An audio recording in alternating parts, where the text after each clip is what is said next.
네. 아침 일찍부터 이렇게 이 개발자로서 이렇게 성공하고 싶은 마음이 가득하셔서 이렇게 나와주셔서 정말 감사드립니다. 첫 시간이라서 조금 지루할 수도 있는데요.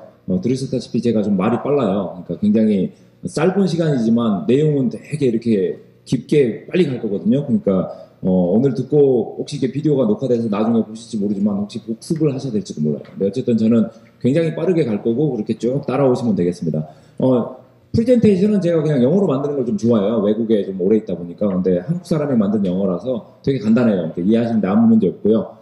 그래서 그냥 이렇게 성공하는 소프트웨어 엔지니어란 무엇인가, 그러니까 성공하는 개발자란 무엇인가. 원래 세션 제목은 뭐 블리자드, 넥슨의 HR 시스템 뭐 이런 식이었을 거예요. 근데 사실 같은 내용이에요. 왜냐하면은 성공한다는 거는 결국 어떤 시스템 안에서 그 시스템이 요구하는 거를 잘 이루어냈을 때 인정을 받고 성공하는 거잖아요. 그래서 결국 HR 시스템이라는 게 인사 시스템이고 그 인사 시스템에서 무엇을 요구하고 인재상이 무엇인가 그런 거를 고민해 봤을 때 저희가 이제 거기에 맞춰 성공한다. 같은 맥락입니다. 잠깐 네, 제 소개를 하면은 방금 뭐 대표님께서 설명해 주셨지만 한국화 컴퓨터, 그러니까 제가 93년부터 일을 했어요. 그러니까 올해로 24년째 직장 생활을 하고 있습니다. 그러니까 제가 직장 생활 오래 하는 게 성공하는 개발자라고 생각한다면 제 말을 들으시면 굉장히 오래, 최소한 24년은 제가 보장할 수 있을 것 같습니다. 그래서 24년째 일하고 있고 한국화 컴퓨터에서 아래 한글 개발을 했었고 미국에 99년에 옮겨가가지고 뭐 보이스메일 솔루션 같은 거 만들다가 여기 혹시 파모에서 써보셨으면 핸드스토리를 기억하시는 분이 있을 수도 있어요. 근데 이거를 안다는 것 자체가 이렇게 아재 인증이라서 알아도 이렇게 모른 척 해주세요.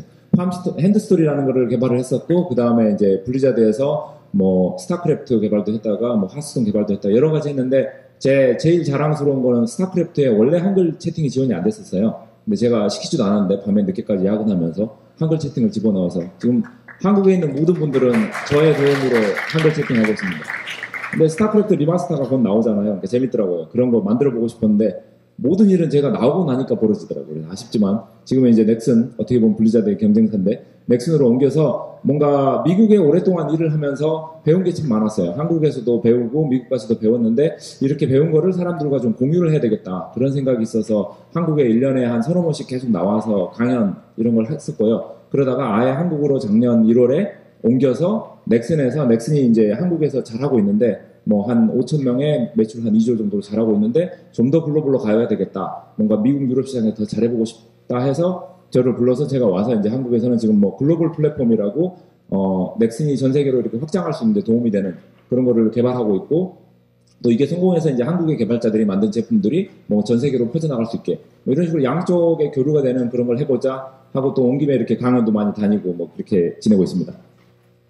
네, 그래서 인사 시스템, HR 시스템, HR은 뭐 휴먼 리소스죠. 결국 어떻게 사람들이 잘 일을 할 것인가. 휴먼 리소스란 단어가 약간 거부감이 있을 수도 있었어요. 왜냐하면 사람은 리소스가 아니거든요. 근데 어쨌든 일을 할 때는 사람을 리소스라고 표현을 하고 뭐 리소스가 적다, 리소스가 많이 필요하다 이런 식으로 이야기하거든요. 결국 이 사람들을 좋은 사람들을 데려와서 잘 훈련시켜서 그 다음에 이 사람들 일을 잘하게 하는 것, 이 모든 게 이제 인사 시스템이거든요. 그래서 오늘 그 세션은 어떤 식으로 될 거냐면 뭔가 인사 시스템에 대한 내용을 조금 살펴보고 그 안에서 그렇다면 개발자는 무엇을 해야 되는가 그런 걸 쭉 살펴보는 시간일 건데요. 좀 앞과 뒤 두 부로 나눠서 할 겁니다. 그래서 첫 번째는 인사 시스템인데 제가 블리자드 일할 때 인사 시스템에 어떤 슬로건 같은 게 있어요. 그래서 슬로건이 뭔가 봤더니 Attract, Develop, Engage. 그래서 뭔가 회사가 멋져 보이면 사람들이 알아서 오거든요.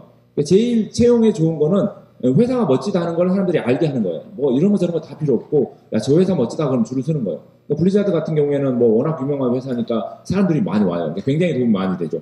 지금 넥슨에 와서도 저 글로벌 플랫폼을 하면서 사실 채용을 거의 2년 사이에 조직을 한 2배 이상 지금은 한 200명까지 이렇게 키우면서 열심히 달려가고 있는데 제일 힘든 게 채용이거든요. 그러니까 블리자드에 있었을 때는 채용에 대해서 어려움이 없었는데 넥슨 왔더니 이게 네임밸류가 다르잖아요. 블리자드는 되게 유명하고 전 세계에서 오는데 넥슨은 그래도 한국에서 해야 되고 또 뭔가 게임 회사라 그러면 사람들이 잘 모르고 그러니까 그런 사이에서는 야 어트랙트라는 게 이렇게 힘든 거구나 그런 생각을 많이 하고 있고요. 두 번째는 좋은 사람들이 왔다고 해결되는 게 아니에요. 온 다음에 그 사람들을 발전시켜야 돼요. 그러니까 아무리 그 뭔가를 잘하고 있어도 회사에 오자마자 그걸 써서 잘할 수 있는 사람은 굉장히 힘들어요. 그리고 채용의 기본 자체도 내가 뭐 자바를 잘하는 사람이 필요하니까 딱 자바를 잘하는 사람 뽑아서 바로 일을 써먹어야지 이런 건 불가능한 거죠. 왜냐하면 기술들이 다양하고 환경이 다양하고 또 팀이 다양하고 굉장히 많은 것들이 복잡하기 때문에 보통 채용을 하면은 굉장히 많은 시간을 들여서 공부를 시켜야 돼요. 그래야 이제 쓸만해지는 거죠.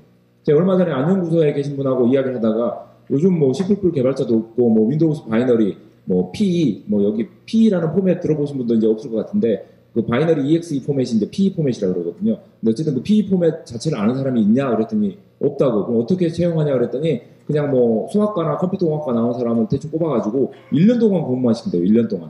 1년 동안 바닥부터 뭐 윈도우 바이너리 디버깅, 뭐 WinDBG, 뭐 PE, 뭐 디스어셈 뭐 이런 거 다 가르쳐서 이제 쓸만하게 만든다는 거예요. 그래가지고 제가 그래서 지금 괜찮은 사람이 있냐 그랬더니 막 좋은 사람 두세 명 만들었다고 소개시켜달랬더니 안 보여준다는 거예요. 훔쳐간다고. 그러니까 그만큼 좋은 사람 뽑기가 힘든 거예요. 저희도 그래서 작년에 예를 들면 공채를 뽑는데 뭐 한 300명 정도 지원해서 한 5명 정도 뽑았어요. 그래서 5명을 가지고 석 달 동안 공부만 시켰어요. 아무것도 안 하고 원래는 6개월 하고 싶었는데 너무 또 공부시키면은 또 힘들어할 것 같아서 석 달 동안 공부를 시키고 그 다음에 석 달 끝난 다음에 이제 각 팀에서 면접을 보는 거예요. 우리 팀은 이런 사람이 필요한데 맞냐 안 맞냐. 그런 식으로 팀 30군데에서 이렇게 또 돌아가면서 면접을 봐서 사내 면접인 거죠. 제일 자기 팀하고 어울리겠다는 팀으로 들어가고 그 다음에 다시 또 계속 컨설팅을 하면서 그 팀에서 잘 적응하는가 보고 못하면 다시 옆 팀으로 보내야 될 수도 있고. 그러니까 제가 블리자드에 있으면서 한국의 개발자들을 제가 아는 사람들을 많이 미국으로 데려갔어요. 이 사람들이 뭐 채용을 하는데 보통 한 1년 정도 걸려요. 되게 오래 걸려요. 면접 단계도 뭐 여러 개가 있고 그거 다 통과하고 막 입사하면 너무 좋아하는 거예요. 그러면 저는 농담을 그러죠. 이제 시작이라고. 예. 뭐든지 그런 거예요. 그러니까 들어가면 다 된 것 같아도 이제 시작이잖아요. 그러니까 여러분들도 사실 지금 직장에 다니시거나 뭐 직장을 옮기셨거나 뭐 직장에 오래 다니셨거나 해도 사실 그게 매일 시작인 거죠. 다시. 그리고 여기서 다시 다음 직장을 옮기면 더 좋은 직장을 옮겼다고 해서 행복한 게 아니죠. 거기서부터 다시 시작인 거고. 그래서 가서 다시 그 회사에 맞춰서 조직에 맞춰서 발전하는 자기 능력을 개발하는 그런 걸 회사에서 도와줘야 되는 거고요. 마지막에 이제 인게이지라는 거는 그 팀의 어떤 비전과 나의 비전과 내가 하고 싶은 일과 이런 게 쭉 연결이 돼야 되는 거죠. 이렇게 커넥트가 되지 않으면 되게 힘들어요. 그러니까 이게 뭐 예를 들면 재미없는 강연 들으면 정말 지루하잖아요. 뭐 말도 안 통하는 사람하고 1시간 동안 술 마셔야 된다고 생각해보세요. 얼마나 답답해요. 여러분들이 죽을 때까지 하는 일 중에 제일 많은 시간을 쏟는 일은 사실 집에서 와이프랑 남편이랑 떠드는 일이 아니라 사실 회사에서 직장 동료들하고 떠드는 데 시간을 더 많이 써요. 그러니까 회사의 동료들이 내 마음에 안 든다 그러면은 죽을 지경인 거죠. 매일 회사 가서 즐겁게 일을 해야 되는데 결국 인게이지 이렇게 연결이 되지 않으면 일을 할 수가 없어요. 이 새 어떤 슬로건이 저는 굉장히 마음에 와닿았어요. 좋은 사람들을 끌어와서 그 사람들을 이 조직에 맞도록 발전을 시킨 다음에 이 조직에 딱 맞도록 서로 연결을 시켜주자. 이런 슬로건이고, 이런 슬로건인 거고요. 실제 세부적으로 보면은 저는 인사 시스템을 한 6개 정도로 나누는데 첫 번째는 채용. 어떤 식으로 채용을 할 것인가? 두 번째는 이제 평가죠. 평가가 제일 중요해요. 평가를 하지 않으면 이 사람이 잘하고 있는지 못하고 있는지 알 수가 없잖아요. 그냥 모든 사람들은 동일한 능력이고 뭐 모든 사람들은 동일하게 월급을 받고 모든 사람은 동일하게 일을 한다. 현실적으로 이게 불가능하잖아요. 원래 잘하는 사람은 좀 더 잘하고 못하는 사람은 좀 못할 수도 있는 거예요. 뭐 국가라는 것도 그렇잖아요. 모든 사람들이 뭐 국가에 동일하게 기여하지 않는 거죠. 좀 능력이 되는 사람도 있고 안 되는 사람도 있고 능력이 안 되는 사람들은 국가에서 당연히 세금 걷어가지고 좀 도와줘야 되는 거고. 근데 은근히 직장도 그런 게 있어요. 그러니까 일 많이 하는 사람이 남보다 한 3배 한다고 월급 3배 주지 않아요. 혹시 나는 일을 정말 열심히 해서 월급을 많이 받겠다 이런 생각하시면 아니에요. 절대로 월급과 저의 능력과 회사의 기여도 하고는 1대1로 매칭하지 않아요. 약간의 복잡한 뭐 공식 이런 게 따르는데 여하튼 평가는 굉장히 중요한 거예요. 그걸 최대한 해서 2배 차이는 않더라도 최소한 일을 잘하는 사람이 못하는 사람보다 회사에서 대우를 덜 받게 하면 안 되죠. 그러니까 그 기본은 있는 거예요. 그런 걸 지키기 위해서 평가가 아주 중요하고 그 평가에 따라서 사람들의 어떤 랭크라는 게 있잖아요. 물론 한국에서는 예를 들면 뭐 과장, 차장, 부장 이렇게 쭉 올라가는데 대부분의 미국 회사에서는 뭐 어소시에이트 엔지니어, 뭐 미들 레벨 엔지니어, 뭐 시니어 소프트 엔지니어 이런 식으로 다른 랭크가 있어요. 그래서 이거는 연차에 따라서 승진하는 게 아니라 어떻게 보면 능력과 기여에 따라서 승진을 해요. 그러니까 능력 대비로 올라가는 거죠. 그래서 그런 평가 시스템에 따라서 사람들을 승진시켜주거나 대우를 해주는 그거에 연결이 돼야 되고요. 당연히 평가를 해봤더니 이 사람들이 잘한다? 그럼 리워드, 보상을 해줘야 되죠. 연봉을 더 많이 주고 그런 걸 다 해줘야 되고 마지막에 에듀케이션.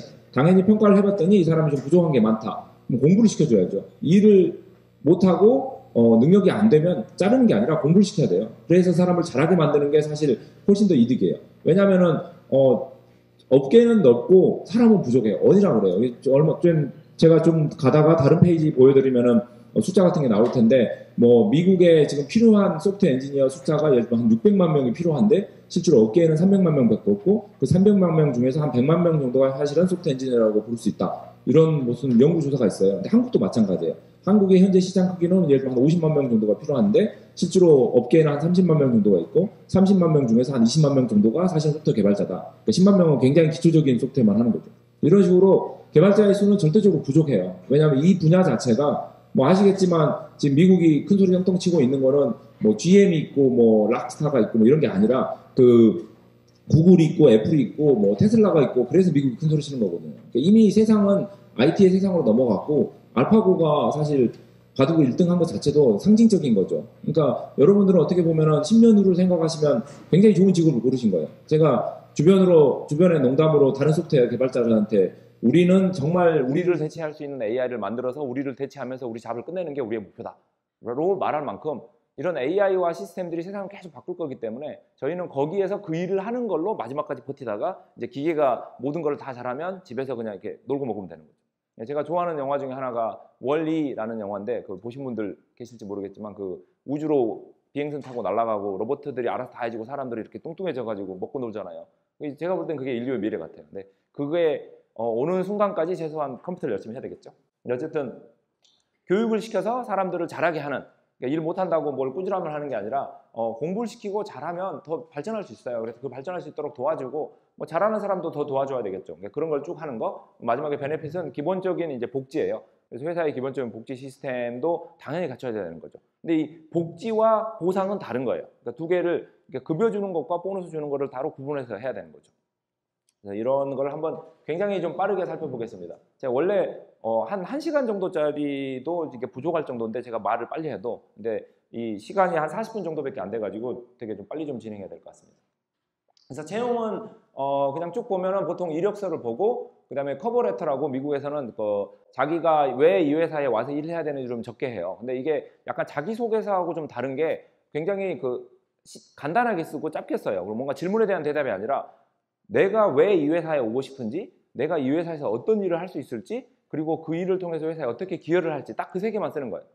네. 그러니까 굉장히 짧게 써도 돼요. 길게 써도 되고. 근데 어쨌든 본인이 왜 이 회사에서 와서 일을 해야 되는지를 굉장히 간략하게 써야 되는 게 커버레터고 이 이력서와 커버레터를 잘 써야 이제 그 회사에서 보고 다음 단계로 넘어가죠. 그 다음에는 보통 이제 코딩 테스트, 기초적인 지식. 근데 코딩 테스트는 잘하는 사람을 뽑는 게 목적이 아니라 못하는 사람을 골라내는 게 목적이에요. 그러니까 그걸 통과했다고 내가 잘하는 건 아니에요. 그러니까 아주 기초적인 질문만 해서 이것조차도 모르면 뭐 1부터 10까지 더하면 얼마냐? 55다.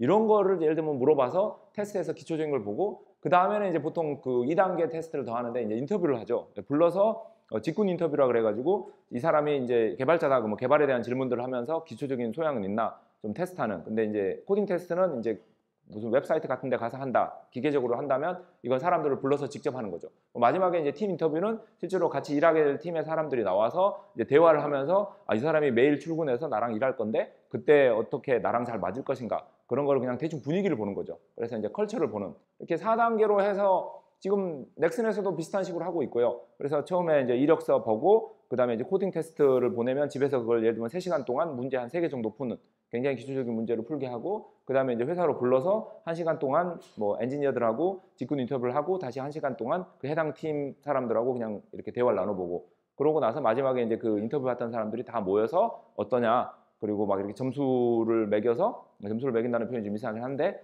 예를 들면 저 같은 경우에는 3점이면 뽑아도 된다. 뭐 4점이면 꼭 뽑아달라. 5점이면 이 사람 안 뽑으면 내 나갈란다. 그 정도로 하고 2점이면 뽑지 마라. 절대 뽑지 마라. 1번이면 이 사람 뽑으면 내가 나가겠다. 그러니까 1번을 누군가가 한 명이 주면 그 사람은 절대 못 뽑아요.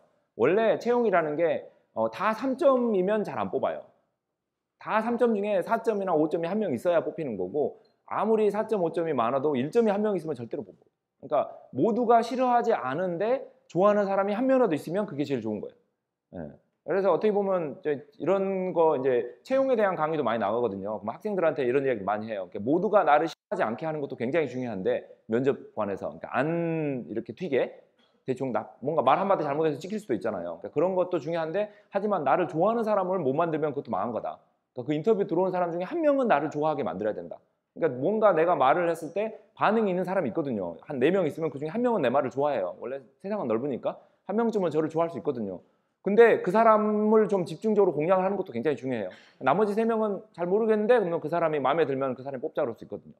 근데 너무 이렇게 소심하게 이렇게 숨으면은 잘 안 될 수도 있죠. 어쨌든 그런 단계를 거쳐서 뽑고 또 면접 볼 때 저는 중요하게 생각한 것 중에 하나가 이렇게 투웨이 커뮤니케이션. 그러니까 면접은 질문에 답만 하는 게 아니에요. 내가 적절한 질문을 해야 되거든요. 그러니까 뭔가 질문이 있으면 거기에 답을 하면서 뭔가 추가 질문을 같이 해서 서로 이렇게 대화를 하듯이 면접이 돼야지 딱 가만히 앉아서 질문에 답만 하면은 사실 내가 말하고 싶은 걸 다 말 못할 수도 있어요. 그러니까 그 사람 궁금한 거를 채워주는 것도 있지만 내가 말하고자 하는 거를 하는 것도 중요한 거죠. 회의에 들어가서 이렇게 말만 듣고 오면 안 되잖아요. 그러면 사실 망한 프로젝트가 될 수도 있잖아요. 그러니까 그런 식으로 항상 투웨이 커뮤니케이션이 될 수 있도록 인터뷰를 해야 되겠다. 저는 개인적으로 채용할 때 저한테 이제 저는 뭘 보냐 물어보시는 분들이 있더라고요. 그래서 저도 이제 직장 생활 오래 하면서 채용도 뭐 몇백 명을 했겠죠. 그러면서 면접은 진짜 몇천 번을 봤겠죠. 근데 그러면서 제가 보는 제일 큰 거는 저는 이렇게 세 가지만 보는데 이게 똑똑하냐. 그러니까 똑똑하다는 거는 어떻게 보면 빨리 배울 수 있냐라는 거에 다른 의미인데 기술이 워낙 빨리 변하기 때문에 뭔가를 지금 알고 있는 건 큰 의미가 없어요. 그러니까 제가 필요한 기술을 이 사람이 알고 있을 가능성은 거의 없어요. 뭐 알고 있어도 어차피 한 달 지나면 뭐 의미가 없어지고 6개월 지나면 더 의미가 없어진다고요. 결국 뭔가 새로운 기술을 빨리 배울 수 있는 사람인가? 그래서 뭐 집에서 공부를 좀 하고 있는가? 최근에 책은 좀 읽고 있는가? 가장 최근에 배운 기술은 무엇인가? 주변의 사람들은 어떤 사람들하고 주로 교류를 하고 있는가? 뭐 면접을 보는데 이 사람이 골프를 좋아하고 계속 한 시간 내내 골프 이야기만 하면은 이 사람은 골프에 관심이 있으니까 사실 골프 선수가 돼야죠. 근데 개발자라면은 뭐 요즘 신기술은 뭐가 있고 이 기술을 배워서 뭘 해봤는데 재밌고 주변에 이런 그 개발 모임이 있어 나가봤는데 어쩌고 저쩌고 그런 사람이 개발자로 계속 승리할 수 있는 거죠. 그래서 이렇게 똑똑한가? 두 번째는 이제 부지런한가?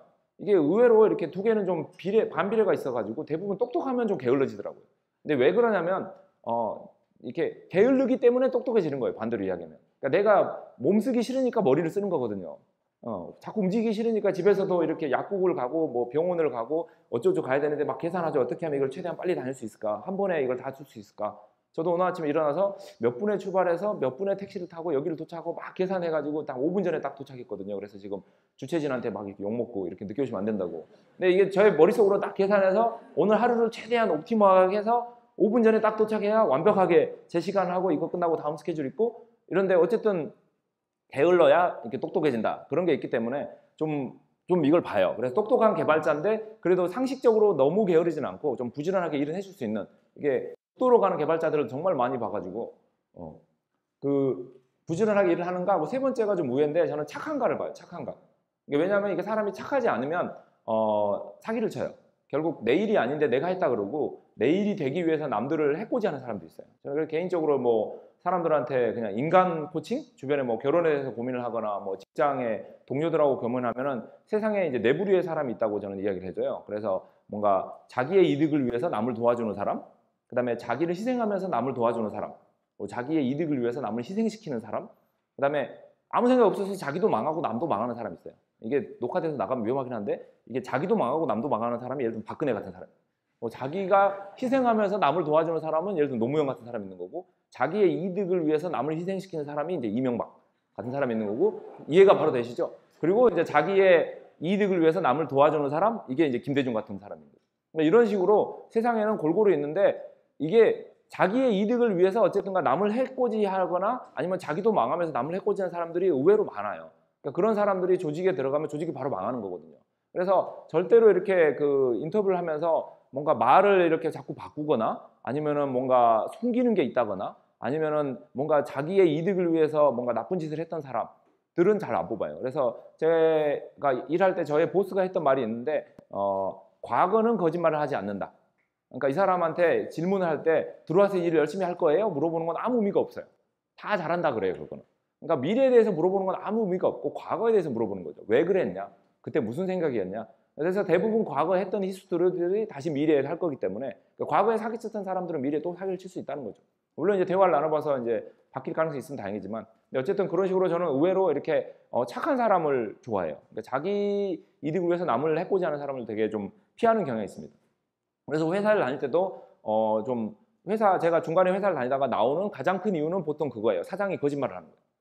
그러니까 이렇게 회사의 미래를 위해서 이런 식으로 조직을 운영하고 사람을 뽑고 하겠다 했는데 한 6개월 지나서 이게 말을 확 바꾸는 처음부터 이게 바꾸는 건 괜찮은데 처음부터 사실 머릿속은 그렇게 생각을 했는데 채용할 때는 이제 거짓말을 한 거죠.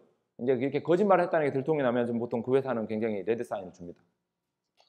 그리고 타이틀로 가면은 그 사람들이 이제 어떤 식으로 이제 그 조직 구조를 나누느냐인데 미국에 제가 일했던 조직 같은 경우는 한 이렇게 6단계 정도로 나눠서 뭔가 어시스턴트 완전 초보 개발자, 어소시에이트 뭐 초급 개발자, 미들 레벨 뭐 중급 개발자, 시니어 뭐 고급 개발자, 그 다음에 리드 이제 뭐 최고수 개발자, 프린시펄 그러면은 뭐 그루라 그럴까요? 뭐 이런 식으로 좀 많이 나누는데 연도는 상관없어요. 보통 한 등급에서 다음 등급 올라가는데 한 4년 정도 걸려요. 그래서 한 4년에서 6개 보면 6, 4, 24, 24년이니까 제가 딱 프린시플이라는 걸 예상하시겠죠. 그러니까 한 24년 정도 걸린다고 생각하시고 어시스턴트는 대학 졸업하고 막 들어온 애들이에요. 그러니까 그 사람들에 대한 요구 조건은 숨만 쉬어라. 회사 와서 아무것도 하지 말고 시킨 일만 그냥 살살 하면서 그냥 공부해라. 그 정도만 원하고요. 그 어소시에이트부터가 이제 사실 일을 하는 건데 이렇게 일을 주면 일을 해요. 그래서 일을 주면 일을 잘하는 단계가 어소시에이트 단계고 미드레벨부터는 자기네들이 일을 찾아서 해요. 그렇기 때문에 일을 안 줘도 본인들이 이렇게 백로그 보고 찾아서 하는 거죠. 그래서 사실 회사는 허리가 튼튼해야 돼서 미드레벨이 많으면 좋은 거예요. 미드레벨이 많고 어소시에이트이 좀 적당히 있고 시니어는 그 다음부터 일을 만들어줄 수 있는 거예요. 그래서 본인이 하지 않은 일에도 책임을 질 수 있어야 돼요, 사실은. 그래서 일을 만들어서 주고 남들을 도와주고 그래서 남들을 도와줄 수 없으면 저는 시니어가 아니라고 보고 리드는 그 위에서 좀 이렇게 굉장히 한번 이렇게 퀀텀 점프가 나는 건데 시니어는 자기가 아는 일을 잘할 수 있는 사람이에요. 근데 거기에서 한 단계 더 가서 소프트웨어 개발자라면 제가 생각하는 리드 소프트웨어 엔지니어, 소프트웨어 개발자에 더 위로 올라가면은 자기가 모르는 것도 할 수 있어야 돼요. 그러니까 내가 한 번도 안 해본 분야의 일을 줘요, 프로젝트 당연히. 그런데도 이렇게 공부해서 할 수 있습니다 하고 대충 감 잡아서 이 정도면 한 6개월에 이 정도 사람이면 할 수 있겠습니다. 여러분들이 이렇게 업계에서 일을 하시다 보면은 굉장히 이런 걸 많이 만나요. 자기가 해본 일, 아는 일을 하는 경우보다 모르는 일, 새로운 일을 더 많이 하게 돼요. 그리고 그런 일을 잘하면 잘할수록 소프트웨어 개발자로서 인정을 받게 돼요. 이 업계의 특성상. 그래서 사실 계속 이렇게 올라가서 시니어로서 당연히 아는 것도 잘하고 사람들하고도 잘 지내야 되겠지만 내가 한 번도 같이 일해보지 않는 사람들을 데리고 한 번도 써보지 않는 기술을 가지고도 할 수 있어야 돼요. 그래서 이거를 이제 어떤 제가 좋아하는 책 중에 하나가 고수라는 책이 있었는데 그 고수라는 책에 보면 그런 말이 나오더라고요. 그러니까 일반 시간을 뭐 이렇게 해서 잘하는 것도 중요하지만 결국 자기가 모르는 것도 해결할 수 있는 능력, 그게 사실은 고수 아니냐 뭐 그런 이야기가 나오고 하더라고요. 프린시플은 이제 리드는 이렇게 할 수 있다의 개념이라면 프린시플은 이제 책임의 경영인 거예요. 그러니까 본인이 하지 않은 일들에 대해서도 책임을 지고 그걸 다 진행할 수 있는 사람, 뭐 그런 개념이라고 보시면 될 것 같아요. 근데 뭐 어쨌든 제가 오기 전에 여러분들이 뭐 여기 그 설문조사 해가지고 연차 같은 거 쭉 적으셨는데 대부분 한 1년에서 10년차 정도 쓰시더라고요. 그러니까 지금 뭐 미들레벨 정도로 쭉 가신다고 보셨을 때 이제 미들레벨에서 시니어로 어떻게 갈까? 내가 다른 사람들을 데리고 일을 한다면 그냥 내가 나이가 먹고 아는 게 많으니까 사람들을 데리고 일을 하는 게 아니라 어떤 식으로 내가 사람들을 데리고 일을 하고 그 사람들이 어떤 식으로 나를 따라오게 만들까? 이런 고민을 계속 하셔야 되고요. 이제 거기에서 그 다음으로 더 가서 내가 전혀 모르는 분야의 일을 어떻게 최대한 빨리 공부를 해서 그 일을 할 수 있을까? 이런 식으로 계속 스코프를 넓혀 가셔야 되죠.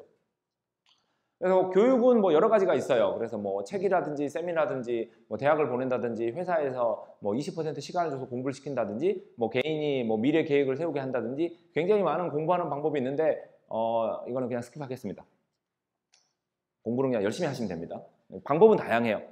한두 개라도 열심히 하면 되는 겁니다.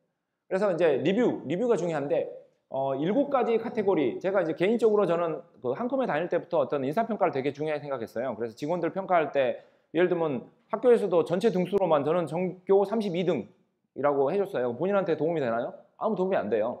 나머지 31명이 뭐 하고 있는지도 잘 모르잖아요. 그렇기 때문에 사실 평가는 항목별로 정확히 해줘야 돼요. 그러니까 전교 32등이라는 건 아무 도움이 안 되고 너는 국어는 수, 뭐 수학은 우, 뭐 음악은 미, 이게 도움이 되죠.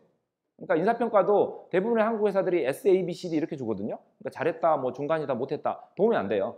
이런 절대평가를 해줘야 돼요. 그래서 평가 항목을 뭐 이렇게 저렇게 해서 한 7가지 정도 저는 쓰고 있는데 첫 번째는 프로덕티비티, 생산성. 일을 잘하고 있나, 아웃풋이 많이 나오나를 보여주고 두 번째는 이제 프로페셔널리즘, 얼마나 안정적으로 일을 하냐, 이 사람이 믿고 일을 맡길 수 있는가. 그다음에 세 번째는 팀워크, 다른 사람들하고 의사소통을 잘 하는가. 그 다음에 네 번째는 날리지, 지식은 많은가. 이 지식은 일반적인 제너릭 날리지도 많이 아는가, 그 다음에 도메인 날리지도 많이 아는가를 보는 거죠. 그 다음에 이제 펑셔널리티, 이렇게 코드를 만들었는데 시스템을 만들었는데 잘 도는가, 버그는 없는가. 안정성, 그 시스템의 안정성인 거죠. 사람의 안정성이 아니라. 그 다음에 임플리멘테이션은 코드가 깨끗하게 나오는가. 그 다음에 마지막에 이제 디자인 아키텍처, 시스템 디자인을 잘 하는가. 이게 굉장히 중요해요. 이 7가지, 오늘 사실 세션에 요 7가지만 받아가셔도 여러분들은 저한테 돈을 내시지 않으셨지만 본전을 건지시는 거예요. 요 7가지를 스스로 평가해 보셔야 돼요. 나의 생산성은 내 보스가 봤을 때 어느 정도일까? 나의 이렇게 안정성, 나를 믿고 일을 맡기는 건 어느 정도일까? 나의 팀워크, 다른 사람들은 나를 좋아할까? 다른 사람들은 나하고 이야기하는 거를 편하게 할까? 나의 지식은 충분한가? 도메인 날리지, 내가 일하는 분야는 많이 아는가? 제너릭 날리지, 요즘 세상에서 벌어지고 있는 일은 내가 공부하고 있는가? 내가 만든 프로그램은 버그 없이 잘 도는가? 저 사람은 대부분 한 번 만들면 도는데 나는 똑같은 일을 한 3번, 4번 디버깅 해야 되고 계속 고쳐야 되는가? 그 다음에 내 코드는 사람들이 좋아하는가? 뭐 내가 솔직히 쟤도 그럴 때가 있어요. 막 어떤 코드 보면서 막 욕했어요. 누가 이렇게 짰어? 그러고 보니까 1년 전에 제가 짠 거더라고요.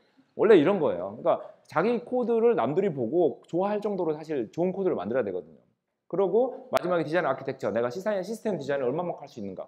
그래서 앞에 3개는 약간 소프트 스킬에 가깝고요. 뒤에 4개는 이제 하드 스킬에 가까운데 실제로 내가 일을 잘한다가 뒤에 4개 쪽에 가는 게 아니라 대부분 상사들이 좋아하는 개발자들 앞에 3개 모여 있어요. 그러니까 실제로 코딩을 잘하냐 안 하냐 보다 다른 사람들하고 협업을 잘하고 열심히 하고 이렇게 그 말을 잘 듣고 그다음에 안정적으로 일을 하고 이런 거를 더 중요하게 생각하죠. 그러니까 물론 뒤에 4개가 받쳐지지 않으면 아무 의미가 없어요. 그러니까 그건 기본인데 앞에 3개도 신경을 써야 돼요. 보시면은 이 7가지를 다 잘하는 사람들이 성공을 해요. 절대로 이 중에 3가지만 잘하면은 말뿐인 개발자가 되는 거고 뒤에 4개만 잘하면은 말 안 듣는 개발자가 되는 거예요. 그러니까 어차피 둘 다 안 되는 거죠. 그리고 이 7가지에 이제 사실 몇 개 더 있어요. 뭐 매니지먼트라든지 리더십이라든지 뭔가 이렇게 스피킹이라든지 여러 가지 잘하면 이제 저처럼 돌아다니면서 강연을 하면서 회사 일은 별로 안 하고 이렇게 용돈 벌어가면서 먹고 살 수도 있습니다. 농담입니다. 월급이 더 중요하죠.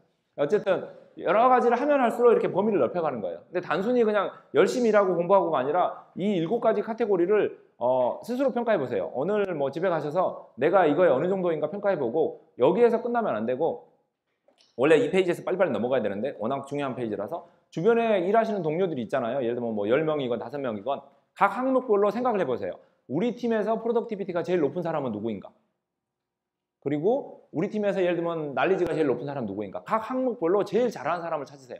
못하는 사람 찾지 마시고 제일 세상에서 위험한 게 나보다 못한 사람을 찾아서 위안을 받는 거예요. 쟤는 못 살아, 난 잘 살아, 아 행복해. 쟤는 못생겨서 난 잘생겨서 아 행복해. 이건 아무 도움이 안 돼요.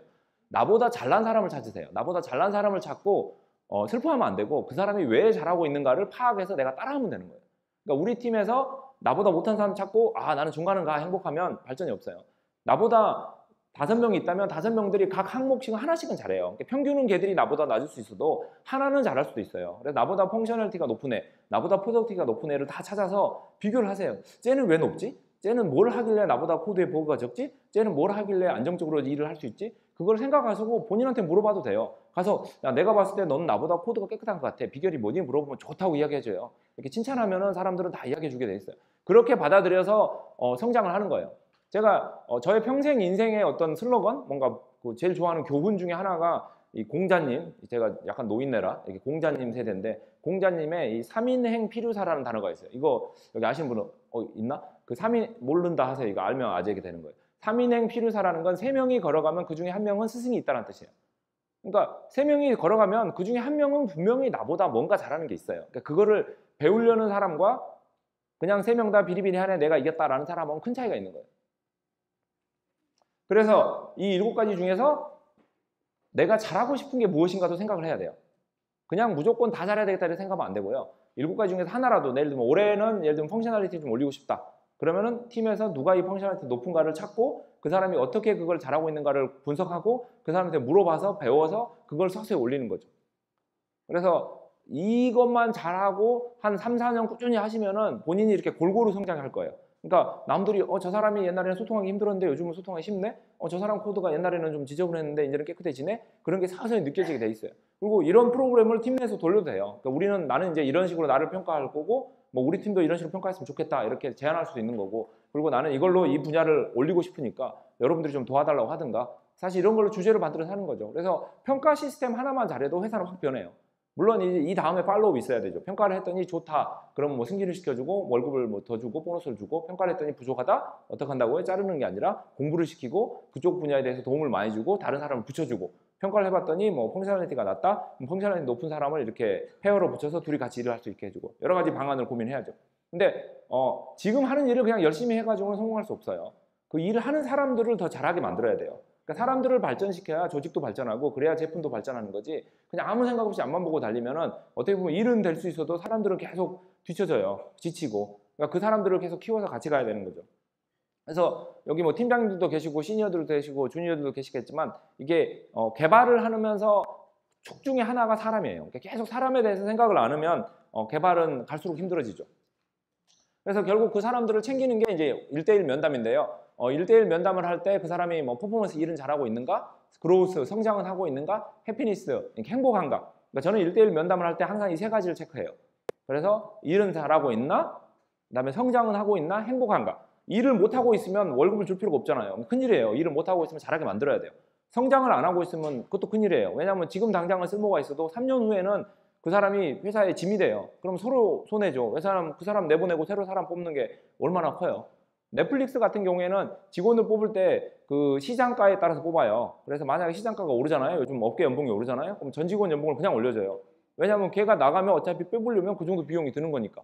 뭐 100% 그렇게 하는지는 제가 다니지 않아서 확인을 못 해봤지만 듣는 사람 의견을 보면 맞다 그러더라고요. 근데 그게 저는 옳다고 봐요. 그러니까 결국 사람이 나가고 새로 뽑는데 너무 비용이 많이 들기 때문에 그 사람 교육시키는 게 낫죠. 그럴 거면 계속 그로우스에 투자를 해서 제가 직원들한테 이렇게 면담을 하면서 한 달 전하고 지금하고 똑같아요. 그럼 그렇죠. 야, 한 달 전이랑 지금이랑 네가 똑같은데 1년 후는 좋아진다는 보장이 어딨냐.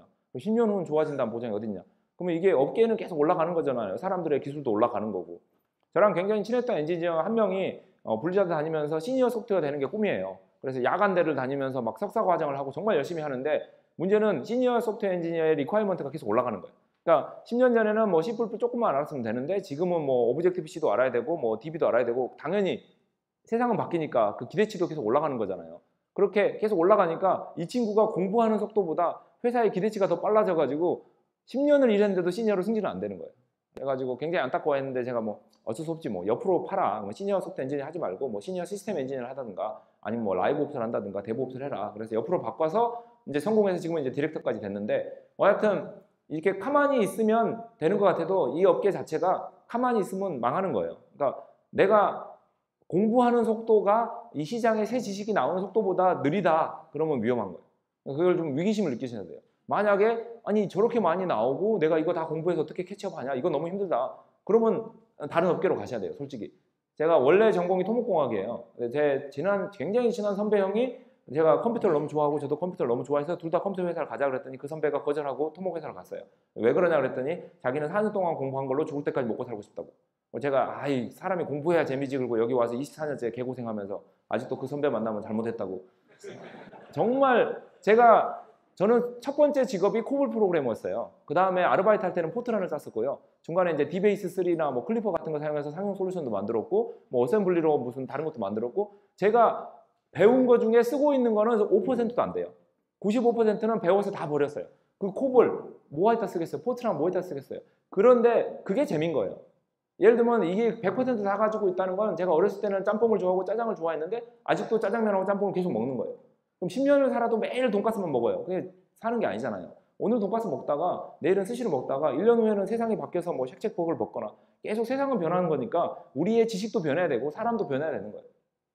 원래 사람 몸도 2년마다 세포가 다 바뀐다면서요. 마찬가지예요. 지식도 변해야 돼요. 제가 알고 있는 거 다 버리고 새로 다 배워야 되는 거예요. 제가 블리자드를 나와서 넥슨을 간 가장 큰 이유가 그거예요. 10년 동안 거기서 일을 하면서 많은 걸 배우고 성장을 했지만 이제 한계가 다른 거죠. 더 배우고 싶고 더 성장하고 싶은데 거기서는 해볼 건 다 해봤고 전혀 다른 걸 해봐야 되겠다. 전혀 다른 직장에 가서 전혀 다른 기술을 써서 전혀 다른 제품을 만들어 보고 싶다. 그래서 맨 땅에 헤딩같이 직장 바꿔서 엄청 고생했죠. 문화도 다르고 개발도 다르고 사람도 다르고. 근데 그렇게 고생하면서 배우는 거예요. 이게 고생하지 않으면 배우는 게 아니거든요. 그래서 결국 그 사람이 성장하고 있나를 계속 체크하고 그리고 행복하지 않으면 일을 잘하고 성장을 해도 그만둬요. 그러니까 항상 직원이 행복한 걸 체크하는 건 굉장히 중요하죠. 근데 이 행복은 대부분 앞에 두 개에서 나와요. 일을 잘하면서 자기가 성장하고 있으면 대부분 행복해요. 근데 아무리 그 사람이 뭐 다 좋아도 일이 안 돌아가서 사람들이 손가락질하고 본인이 성장하는 느낌이 없이 정체됐다는 느낌이 있으면 바로 때려치고 나가는 거예요. 안 행복해서. 그러니까 행복과 앞에 두 개는 같이 가는 겁니다. 그래서 이런 1대1 면담을 하면서 그 사람이 어떻게 성장할 수 있을까를 이제 실제로 골을 세우고 뭐 플랜을 하고 액션을 하고 리뷰를 하는 근데 아까 했던 이야기입니다. 주변의 사람들하고 좀 비교를 해보게 계속 도와주고 그 다음에 성장할 때도 뭐 예를 들면 3년 후 계획, 5년 후 계획 그런 걸 계속 세워보게 하는 거 그리고 제가 결정적으로 이제 면담할 때 제일 잘하는 질문 첫 번째 만났을 때 질문이 이 회사가 10년 후에도 있을 것 같냐? 물어봐요. 직원이 잘 모르겠다. 그러면 너 때려쳐라. 10년 후에 있을 거라는 확신이 없는데 어떻게 다니냐. 최소한 이 회사가 10년을 간다고 믿고 다녀야지. 근데 농담이 아니라 저는 나갈지언정 이 회사는 10년은 간다고 믿어야 돼요. 그게 확신이 없으면 굉장히 잘못하는 거 있는 거죠. 아니 결혼할 여자도 아닌데 사귈 수도 있죠. 근데 하지만 결혼할 걸 생각하면서 사귀어야 그게 사실 인생의 올바른 방법이잖아요. 근데 딱 2달만 사귀고 도망가야지? 이건 아니잖아요. 그러니까 직장도 마찬가지예요. 이 직장이 10년, 20년 갈 수 있는 훌륭한 직장이라고 믿어야 돼요. 물론 안 갈 수도 있지만 저희가 그거를 믿어야 되는 거죠. 그다음 두 번째로 그러면 이 직장에 네가 10년째 다니고 있을 것 같냐? 잘 모르겠는데요. 그것도 위험한 사인이에요. 본인이 이 회사가 마음에 들고 지금 하는 일도 괜찮고 성장을 하고 있기 때문에 10년 후까지 계속 갈 수 있다고 믿어야 되는 거죠. 세 번째 질문이 그런 10년 후에 네가 뭘 하고 있을 것 같냐죠. 그러니까 지금 하고 있는 뭐 C++ 코딩 그때까지 하고 있을 것 같은데요. 그럼 전혀 세상을 모르고 있는 거죠. 그럴 가능성은 전혀 제로예요. 제가 넥슨에 오면서 저희 본부 사람들 다 모아놓고 첫 번째로 이제 이야기를 하면서 우린 지금까지 뭐 한국 플랫폼만 했는데 이제 글로벌로 갈 거다. 그러면서 이제 전혀 바뀔 거다. 뭐 웹 베이스로 뭐 게임을 런칭했다면 이제 뭐 런처 같은 걸 쓸 거고 뭐 스팀은 우리의 이제 경쟁 상대가 될 거고 막 이야기하면서 폭탄 선언을 한 게 지금 여기 있는 여러분들 200명은 3년 후에는 지금 있는 팀이 아닌 다른 팀에서 지금 쓰고 있는 기술이 아닌 다른 기술로 지금 만들고 있는 제품이 아닌 다른 제품을 만들게 될 것이다. 그걸 목표로 달려야 다 바뀌는 거다. 그러면서 이걸 한 번에 바꾸면 쇼크 먹으니까 36분의 1씩 매달 바꿀 거다. 근데 돌이켜보면 3년 후에는 다 바뀔 거다라고 선언을 했고 사람들이 이제 쇼크 먹고 막 패닉하고 그러지만 열심히 달려와서 지금 1년 6개월 됐는데 한 반은 바꾼 것 같아요. 정말 힘들게 뭐 C# 개발자들 다 자바 개발자로 바꾸고 IDC에서 돌아가던 서버들 다 AWS로 옮기고 한국에서만 돌던 서버들 뭐 다 유럽, 미국까지 하고 조직도 다 통합하고 엄청나게 힘든 일이었는데 저는 저를 위해서 하는 건 아니잖아요. 저를 위한다면 저는 당연히 분리자돼서 월급 많이 받고 뒹굴뒹굴 하는 게 최고죠. 그러니까 와서 욕 먹으면서 하는 거예요. 이런 게 있어요. 그러니까 욕을 먹어도 츤데레라 그러죠. 츤데레. 욕을 먹어도 그 사람들이 이게 더 좋은 거고 그러니까 모든 사람에게 옳다고 믿으니까 그 일을 밀어붙이는 거죠. 근데 이걸 하면서 성장하는 사람들도 있고 힘들어하는 사람들도 있고 원래 학교에서 공부해도 그렇잖아요. 공부 잘하는 사람이 있고 힘들어하는 사람이 있고 다 왔다 갔다 끌면서 가는 거죠. 근데 어쨌든 10년 후를 고민해야 돼요. 근데 10년이 너무 길다. 제가 이 프레젠테이션 만들 때만 해도 한 10년이면 충분했는데 요즘은 업계가 너무 빨리 변하니까 질문 바꿨어요. 요즘 한 5년 후를 물어봐서 이 회사가 5년 후까지 버티겠냐? 네가 5년 후까지 다니겠냐? 5년 후에 뭐 하고 싶냐? 만일 5년 후에는 뭘 하고 싶다라는 그림이 있으면 그걸 지금부터 시작해야 돼요. 그래서 어제도 누군가를 만났는데 프로듀서, PM 10년 했는데 좀 다른 걸 해보고 싶다고 데이터 분석을 공부하려고 대학원을 갔더라고요. 그래서 잘하긴 잘했다. 너무 늦었다. 10년 만에 그걸 하는 건 잘못했다. 그거를 7년 전에 시작했어야 된다. 그러니까 매 3년마다 자기를 점검하면서 새로운 걸 공부하거나 배웠어야지 10년 지나서 그걸 깨달은 건 잘못했다고 잘하긴 잘했는데 잘못했다고 엄청 야단을 쳤죠. 저를 보통 개인적으로 이렇게 찾아오는 사람들은 저한테 욕먹으려고 오는 거예요. 야단 맞고 이렇게 자극받으려고 오는 거지 저한테 왔는데 제가 잘했다고 돌려보내면 사실 시간 낭비잖아요 서로. 저하고 나중에 개인적으로 만날 기회가 있으시다면 이런 걸 원하신다면 연락하고 오시면 제가 최대한 이렇게 구박을 해드리겠습니다. 네, 그래서 성장 방법인데요. 성장. 저는 포텐셜하고 캐패시티라는 걸 많이 쓰는데 그러니까 어떤 사람의 잠재 능력은 보통 여기예요. 대부분 잠재 능력이 높아요. 근데 그 사람의 어떤 퍼포먼스는 보통 밑이에요. 당연하죠. 잠재 능력은 여기인데 거기까지 낼 수가 없잖아요. 여기가 이제 사실 캐패시티, 그 사람의 능력이에요. 능력. 그리고 실제 퍼포먼스는 그 밑이에요. 이걸 어떻게 판단하냐면 이 사람이 항상 하는 일이 잘 돼요. 그거는 쉬운 일만 한다는 거예요. 그러니까 당연히 항상 성공하는 거죠. 이 사람이 능력이 있는데 그 능력까지 올라가잖아요. 캐패시티까지. 올라가면은 실패를 해요. 하는 일의 반을 실패한다는 거는 자기 능력 거의 한계치에서 일을 하고 있다는 거예요. 그러니까 제가 예를 들면 그 체육관에 가서 아령을 드는데 뭐 1kg짜리 들어요. 100번 들어도 운동이 되겠어요? 안 되죠. 근데 30kg짜리 들면은 막 팔은 속에 근육이 파열되겠지만 그게 근육이 고쳐지면서 점점 강해지잖아요. 그런 식으로 사람은 자기 한계 이상의 일을 했을 때 당연히 실패를 하고 그렇게 실패를 했을 때 성장이 있는 거예요. 저는 항상 사람들한테 너의 지금 퍼포먼스는 여기고 너의 사실 능력은 여기고 너의 미래 잠재 능력은 여기다. 그럼 너의 잠재 능력까지 이 능력이 올라가기 위해서는 결국 이 능력 안에서 해야 된다. 그러니까 내가 너한테 굉장히 힘든 일을 주고 자꾸 실패하면 이렇게 꾸중을 하는 건 네가 못마땅해서가 아니라 운동시키는 거 똑같은 거예요. 그러니까 본인이 하기에 정말 힘든 일을 주고 그 일을 이렇게 실패했을 때 배우는 게 있고 성공했을 때 배우는 게 있고 거기서 이렇게 간당간당 하면서 자기의 캐패시티를 계속 올려야 포텐셜까지 가는 거죠. 그러니까 저도 저의 포텐셜을 실험해 보고 싶고 더 잘하고 싶으니까 했던 일들보다 더 힘든 일, 더 어려운 일을 계속 찾아다니는 거죠. 그러니까 어렵고 힘든 일을 하고 실패를 하고 고생을 해야 거기서 성장이 있다고 믿는 거죠. 근데 회사에서 직원들이 자꾸 그렇게 실패하면은 그 직원한테 안 좋은 거죠. 일단 프로젝트가 망할 수도 있고 그 직원 평가가 나쁠 수도 있잖아요. 그거를 이제 시스템적으로 극복을 해줘야 돼요. 그러니까 팀에서 네가 그 프로젝트를 신기술을 쓰고 싶어 한다. 오케이. 근데 네가 그걸 하다 실패해도 다른 사람이 백업 플랜이 있으니까 돌아간다. 아니면은 전체 조직정에서 이 팀에서 새로운 프로젝트를 이런 식으로 해보고 싶은데 이게 안 될 가능성도 있기 때문에 기간을 충분히 준다든가 아니면 옆에 팀은 뭐 백업 플랜을 한다든가 그러니까 조직적으로 어떻게 어느 개인의 실패를 커버할 수 있도록 만들어줘야 사실 조직은 돌아가요. 그러니까 그거를 하지 않는 상황에서 뭐 마음대로 해서 실패하세요. 이건 안 돼요. 그러니까 조직을 충분히 안정화시키고 서로 백업도 잘 되고 기간도 충분히 가진 다음에 개인들이 가지고 싶은 능력을 다 써서 이렇게 실패할 수 있도록 도와줘야 되는 거죠.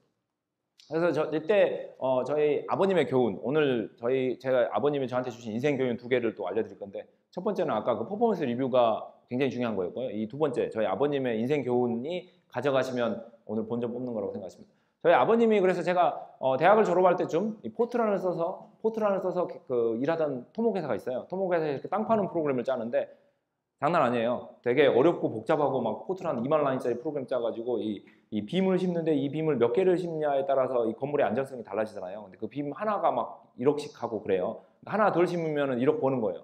그러니까 제가 프로그램 짜는 걸로 그 사람들은 막 10억씩 세이브 하는 거죠.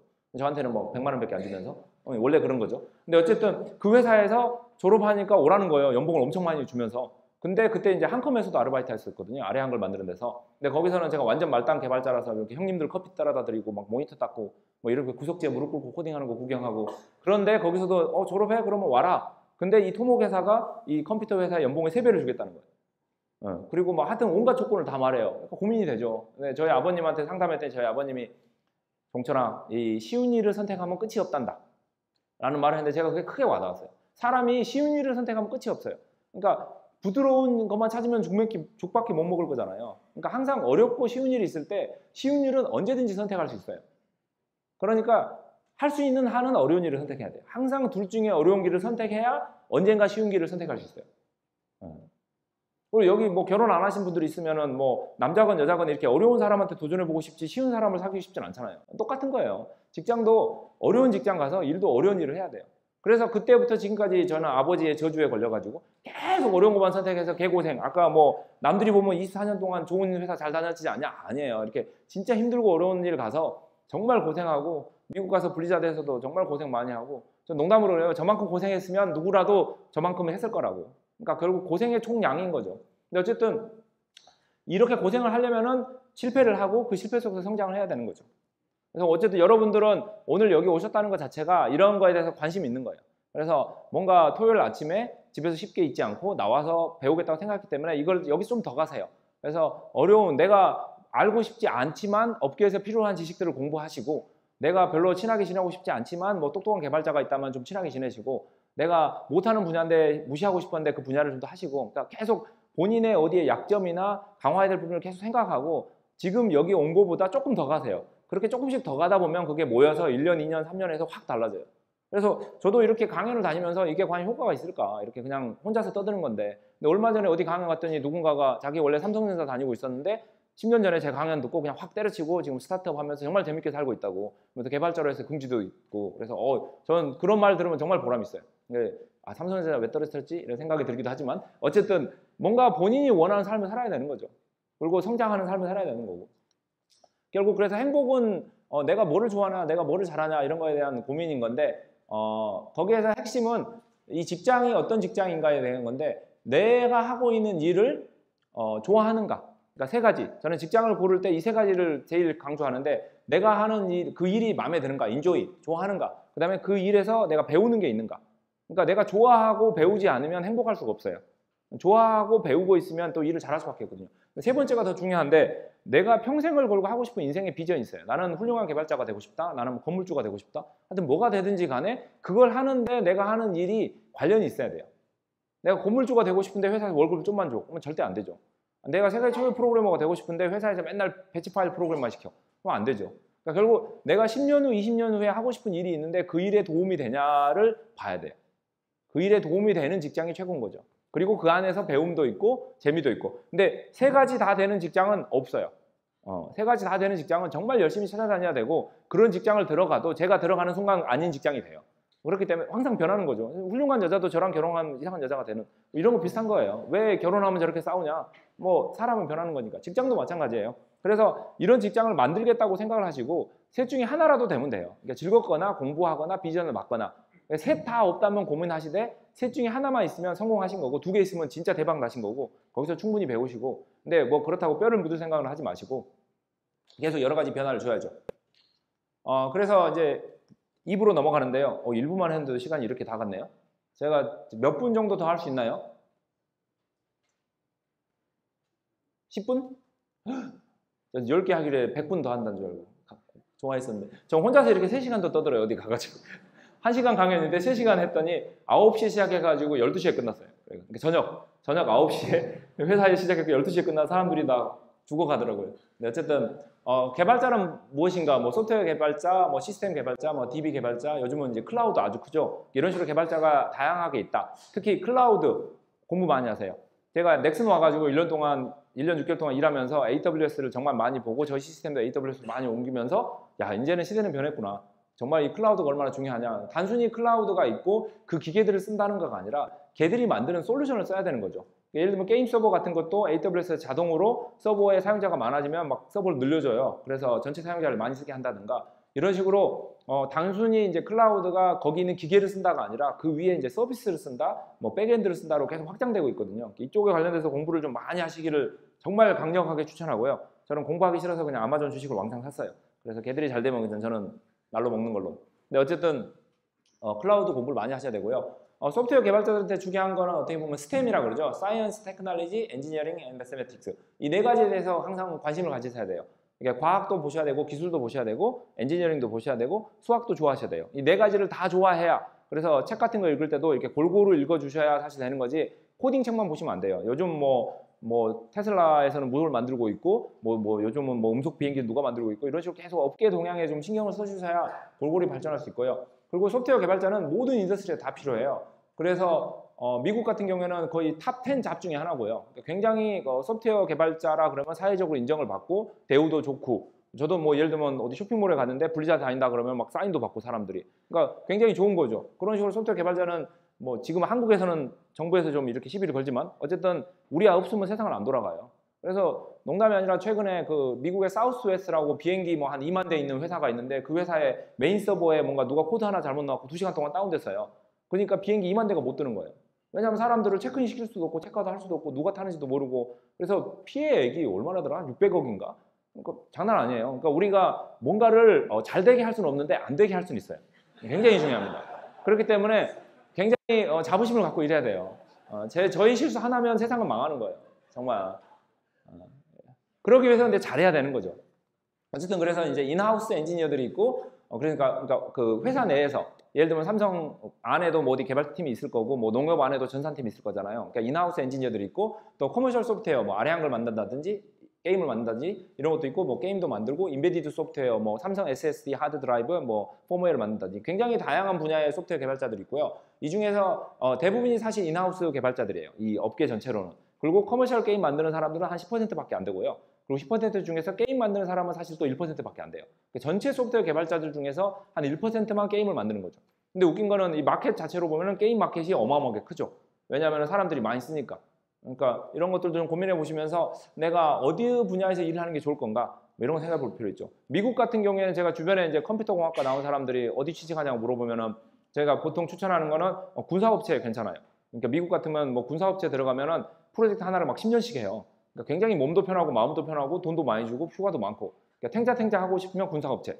그 다음 두 번째 탱자는 이제 은행권 가면은 하드웨어를 발라서 해결해요. 다 돈으로 이렇게 시스템을 해결하기 때문에 뭐 좀 이상합니다. 그러면 그냥 기계 왕창 넣고 돈 넣고 하기 때문에 좀 쉬워요. 개발자는. 근데 이제 지금 제가 반어법 쓰고 있다는 거 아시겠죠? 네, 군사 업체를 가거나 은행권을 가거나 그러면 몸이 편해요. 근데 이제 예를 들면 마이크로소프트처럼 이게 소프트웨어, 커머셜 소프트웨어를 만들거나 뭐 넥슨처럼 게임 소프트웨어 만든다 뭐 갈수록 더 힘들어지는 거죠.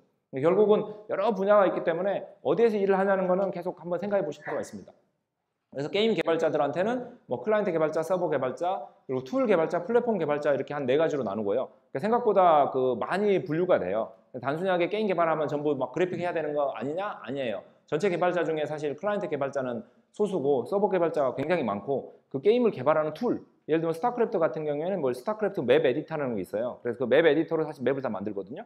그 맵 에디터를 만드는 팀이 스타크래프트 만드는 팀만큼 큰 거예요. 그러니까 그런 식으로 항상 게임을 개발하는 툴을 개발하는 그러니까 인터널 인하우스 개발자처럼 많고 마지막에 이제 플랫폼 그 게임을 이제 출시하고 사람들이 쓰려면 뭐 웹사이트도 있어야 되고 어카운트도 있어야 되고 또 게임 배포도 해야 되고 사람들이 돈도 내야 되고 뭐 데이터 분석도 해야 되고 정말 뒤에 할 일이 많아요. 그러니까 iOS 앱스토어나 뭐 구글 플레이처럼 그런 걸 하는 게 플랫폼이고 제가 하는 게 이게 플랫폼이죠. 그러니까 굉장히 길게 이야기하고 있잖아요.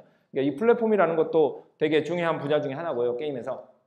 그리고 이렇게 기술 보면은 정말 많아요. 그러니까 이거를 보여드린 이유는 하나 공부해서 10년 못 버틴다. 한 3년 정도 가면 다행이다. 뭐 그런 의미로서 보여드린 거고요. 그래서 결국 뭐를 공부해야 되냐는 건데 기초예요, 기초. 항상 그 지금 기초를 먼저 뭐 10년을 일하셨어도 기초를 다져놓고 그 다음으로 가셔야 돼요. 그래서 그 기초에 대해서 한번 생각을 해보셔야 될 것 같고요. 넘어갈게요. 그래서 결국 그 기초를 다니는데 필요한 거는 크리티컬 띵킹인데 크리티컬 띵킹이라는 거는 어떤 질문이 있었을 때 그 질문에 대한 답만 한 게 아니라 왜 그 질문을 하지? 그리고 이 답을 했다면 그 다음에 뭘 물어볼 거지 생각하는 거예요. 예를 들어서 나한테서 이 개발을 해. 그러면은 왜 그 개발을 해야 되나요? 왜 이 기술을 써야 되나요? 이 제품을 개발하고 나면 그 다음에는 뭐를 개발해야 되나요? 그건 어떻게 되나요? 그러니까 항상 어떤 문제에 대해서 단순하게 Q&A로 끝나지 말고 앞으로 쭉 가고 뒤로 쭉 가는 그래서 이렇게 계속 그 생각의 한계를 넓히는 그런 훈련을 해야 돼요. 그러니까 단순하게만 생각하지 말고 항상 한 번 더 생각을 하는 깊게 생각하는 그런 훈련을 계속 하다 보면은 이게 사고의 능력이 계속 늘어나요. 그래서 조금 더 고민하는 쉽게 생각하지 말고 그런 훈련을 하는 게 이제 크리티컬 띵킹이고 이 크리티컬 띵킹을 통해서 이 파운데이션 날리지가 좀 커질 수 있습니다. 그래서 이제 어떤 일을 잘하기 위해서는 뭐가 필요하냐? 근데 거기에 대해서 이제 제가 보통 주는 건데 탤런트하고 프랙티스하고 찬스. 그러니까 결국 어떤 일을 잘해서 인정을 받으려면 찬스가 있어야 되죠. 찬스가. 많은 사람들이 불평을 해요. 나한테 찬스를 안 준다. 나는 참 능력이 많은데 찬스가 안 온다. 하지만 그 앞에 저는 두 개를 해요. 첫 번째는 제가 어떤 일을 잘하고 거기에서 인정을 받기 위해서는 그쪽에 재능이 있어야 돼요. 내가 재능이 없으면 안 되죠. 그러니까 김연아도 재능이 있으니까 그만큼 뜬 거지. 아무 길거리 가던 사람이 그렇게 한다고 되진 않잖아요. 하지만 김연아는 그 재능 위에 엄청난 연습을 했죠. 그 연습이 아무도 할 수 없을 만큼의 저도 24년 동안 일을 하면서 엄청나게 공부를 하고 계속 노력을 했죠. 계속 연습을 하는 거예요. 그러니까 재능이 있고 거기에 엄청나게 노력을 하고 있으면 그때 오는 게 기회죠. 근데 이걸 반대로 이야기할게요. 재능도 없고 노력도 안 하고 있는데 기회가 왔어요. 이건 저주예요, 저주. 아무 쓸모가 없는 거예요. 그러니까 본인이 능력이 있고 재능이 있고 그걸 노력하고 있는 게 중요한 거지 찬스가 오냐 안 오냐라는 건 의미가 없어요. 내가 어차피 안 되는데 찬스가 오면 아무 도움이 안 되거든요. 항상 그 찬스에 집중하지 말고 내가 어떤 일을 잘하고 이걸 얼마나 노력하고 있나 그걸 계속 하고 있다 보면 결국 기회는 와요. 인생은 길거든요. 그리고 저희가 뭐 한 25세에서 65세라고 하면 좀 긴 것 같아도 한 55세까지 개발한다면 30년이에요. 30년 안에 두세 번은 뭔가 좋은 일이 나와요. 그러니까 계속 내 탤런트와 내 프랙티스에 신경을 쓰고 있어야지 찬스에 신경 쓰고 있으면 안 돼요. 찬스가 와도 의미가 없거든요. 그래서 저희 아버님의 교훈, 두 번째 교훈, 다행이네요. 두 번째 교훈까지 할 수 있겠네. 저희 아버님이 제가 이제 고등학교 때 전교 1등 한 번도 못 해봤어요. 전교 1등 한번 해보고 싶어서 막 밤새 공부하고 있으면 아버님 12시만 되면 부를 거예요. 왜 이러시냐? 저를 싫어하시냐? 그러면은 전기세가 아깝냐? 그건 아니고 오늘 밤새서 1등하면 다음에도 밤새서 밤샐래. 그러니까 어떤 일을 하는 데는 꾸준함이 중요한 거거든요. 그러니까 제가 채용을 할 때도 옛날에는 이렇게 똑똑한 사람 위주로 뽑다가 그 다음에는 좀 열정이 많은 사람 위주로 뽑다가 요즘은 사실 좀 약간 끈기가 있는 사람 위주로 뽑고 있어요. 어떤 일을 오래 할 수 있어야 되거든요. 한 번에 승부를 보는 게 아니라서. 그래서 아버님 말씀대로 저는 그 이후로도 뭔가 일을 할 때 하루아침에 이렇게 승부를 본다기보다는 뭐 3년, 5년, 10년 보고 이렇게 쭉 가는 거예요. 꾸준히 하다 보면 그러니까 어떻게 보면 저는 이게 속도보다는 각도다 이런 말을 많이 하는데 제가 0.1도라도 조금씩 발전하면 언젠가 올라가는 거예요. 근데 0.0으로 각도가 똑같으면 평생을 가도 똑같은 거죠. 아니면은 지금 잠깐 올라가도 내일 떨어지면은 이렇게 되는 거죠. 그러니까 꾸준하게 각도를 제가 매일 책을 30페이지라도 읽으면 그게 10년이 되면 이만큼까지 올라가는 거죠. 그런 식으로 각도를 생각하기 때문에 꾸준함을 신경 쓰셔야 됩니다. 그래서 제가 그 강연을 방금 했던 이야기들을 좀 요약해 놓은 강연이 있어요. 그래서 개발자가 갖춰야 될 9가지 기술이라고 이거 꼭 비디오 한번 찾아서 유튜브 보시면 있거든요. 조회수 일씩 올라가면 저도 언젠가는 싸이의 강남스타일처럼 개발자가 갖춰야 될 9가지 기술이라는 게 있는데 했던 이야기들하고 좀 비슷하긴 한데 제가 디테일을 많이 빼먹었기 때문에 그걸 한번 봐보시면 제가 했던 이야기는 전반적으로 어떻게 하면 왜 성장해야 되는가 그런 이야기를 많이 했다면 이거는 좀 어떻게 하면 성장할 수 있는가 그런 이야기 많거든요. 그래서 그런 이야기 보시면 그 안에 뭔가 이 9가지 뭔가 기초 지식, 제품에 대한 이해, 뭐 개발 사이클, 프로젝트 관리, 팀 관리, 프로세스란 무엇인가, 인사 시스템 무엇인가, 사업이란 무엇인가, 그리고 회사의 비전은 무엇인가 이런 9가지에 대해서 쭉 논하는 게 있는데 이거 한번 보시면 되게 도움 많이 될 것 같고요. 그리고 제가 혼자서 Q&A 뭐 2개 적어왔는데 다 스킵하고요. 마지막 이 말씀으로 마무리하겠습니다. 제가 어렸을 때, 그러니까 어렸을 때라니까 좀 이상한데 대학교 때 이 문장을 보고 그때 제 인생이 바뀐 것 같아요. 제가 대학교 때 어떤 책을 원래 책 읽는 걸 좋아해서 책을 보다가 이 문장을 봤는데 나는 세상을 약한 사람과 강한 사람으로 나누지 않고 나는 세상을 성공한 사람과 실패한 사람으로 나누지 않고 세상을 이렇게 뭔가를 만든 사람과 만들지 못한 사람으로 나누지 않는다. 나는 세상을 배우는 사람과 배우지 않는 사람으로 나눈다. 이 말을 듣고 쇼크를 먹었어요. 저는 세상은 부자하고 가난한 사람으로 나누는 줄 알았거든요. 아니더라고요. 지금 보니까 뭐 이렇게 말씀하면 죄송하지만 이건희보다는 제가 더 잘 살았던 것 같아요. 정말 열심히 살았고 행복하게 살았고 앞으로도 잘 살 자신 있고 결국 배우고 성장하는 사람은 다 할 수 있는 거예요. 그러니까 언젠가는 할 수 있는 거예요. 아까 말했던 각도, 이 각도만 기억하시면 돼요. 내가 배우고 성장을 하면은 언젠가는 그걸 꾸준히 할 수 있는 거예요. 근데 그게 아니라 지금 당장 아무리 능력이 높아도 배우고 성장하지 않으면 결국 떨어지는 거예요. 특히 이 업계는 더욱더 그런 거죠. 여러분들은 배우로 여기 나오셨으니까 이것부터 성공하신 거고 근데 여기서 한 발 내디셨으니까 이 각도를 유지하셔야 돼요. 계속 앞으로 한 발 한 발 더 가서 다른 강연 다니시고 다른 개발자 모임 가시고 뭐 지금 이 회사를 바꾸려고 노력하시고 뭐 안 되면 다른 회사 가려고도 노력하시고 계속 이렇게 스트럭을 하셔야 그 안에서 성장이 있는 거죠. 어쨌든 24년 전에 봤던 저 메시지 하나로 저는 24년 동안 달려왔고 제가 마지막 쪽으로 NC에 이제 놀러 가가지고 거기에 한 25년쯤 전에 저랑 같이 일했던 사람들하고 이야기하면서 막 제가 막 지금 뭘 만들고 있는데 5년 후에는 세상을 이렇게 바꿀 거고 10년 후에 이렇게 바꿀 거다 막 했더니 그 양반들이 막 혀를 찌릿하면서 야 우리는 은퇴를 걱정해야 될 나이야 왜 그런 걸 고민하냐고 내가 막 반대로 받아치면서 아저씨들은 그렇게 살라고 난 끝까지 일하다가 죽겠다고 그래서 뭐 24년 일했으면 어떻고 15년 일했으면 어땠어요. 비전을 가지고 꿈을 가지고 배우면서 성장하면서 계속 달려가면 그게 재미인 거죠. 어쨌든 그래서 그 양반들도 그만 노땅 부리지 말고 와서 나랑 재밌게 놀자라고 막 그렇게 꼬시고 있는데 하여튼 계속 배워서 성장하는 여러분들 되시길 바라겠습니다. 감사합니다.